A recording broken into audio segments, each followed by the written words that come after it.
వచ్చే మున్సిపల్ ఎన్నికలు ఉండొచ్చు, మళ్ళా నెక్స్ట్ 15 నెలలు 2 years తర్వాత అసెంబ్లీ ఎన్నికలు కూడా ఉండొచ్చు.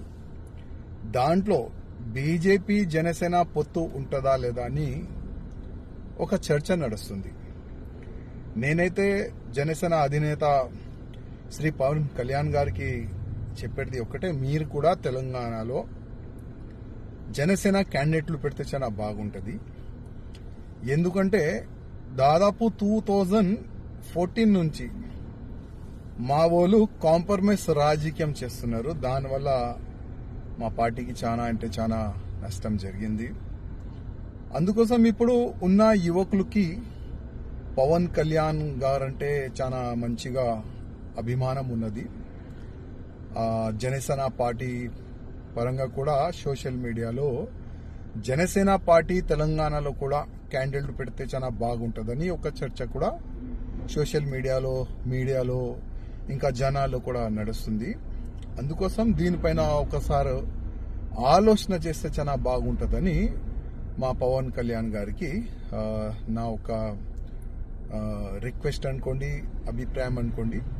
ఒకసారి దీనిపైన కూడా మీరు ఆలోచన చేయండి. ఎందుకంటే దాదాపు 2014 నుంచి మేమే చూస్తున్నాం, ఎప్పుడో బీజేపీ గవర్నమెంట్ తెలంగాణలో రావాలి, కానీ మా వాళ్ళు వెనుక నుంచి కాంప్రమైజ్ రాజకీయం వల్ల మా పార్టీకి చాలా నష్టం జరిగింది.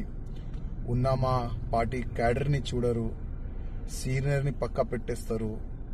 బయట నుంచి చాలా మంది ఒక విశ్వాసం పెట్టుకొని భారతీయ జనతా పార్టీలో వచ్చిన తర్వాత వాళ్ళకి అస్సలు మర్యాద లేక ఉంటుంది. అందుకోసం ఇప్పుడు జనాలు ఏంటంటే ఫస్ట్ 2 సార్లు బీఆర్ఎస్ రాజ్యం చూసినాము, అప్పుల రాజ్యం అయిపోయింది.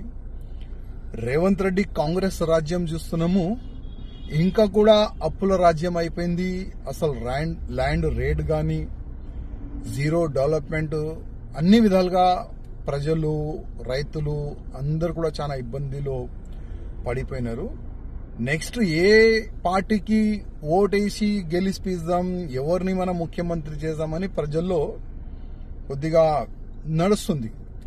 అందుకోసం జనసేన పార్టీ నుంచి కూడా చాలా వరకు క్యాండిడేట్లు పెడితే నేను అనుకుంటున్నా జనసేన ముఖ్యమంత్రి కూడా తెలంగాణకి కావచ్చు.